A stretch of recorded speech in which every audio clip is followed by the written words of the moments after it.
মুন্সিগঞ্জের শ্রীনগরে শীতকালীন সবজি ক্রেতাদের নাগালের বাইরে। যদিও আলুর রাজধানী হিসেবে পরিচিত লাভ করা মুন্সিগঞ্জ, আর সেই মুন্সিগঞ্জের শ্রীনগর উপজেলার হাটবাজারগুলোতে সেই আলু বিক্রি হচ্ছে ৮০ থেকে ১২০ টাকা দরে।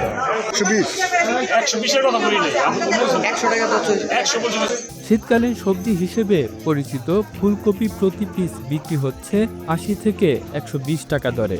সিম কেজি প্রতি ৯০ থেকে ১০০ টাকা, ধনেপাতা ৮০ থেকে ১০০ টাকা।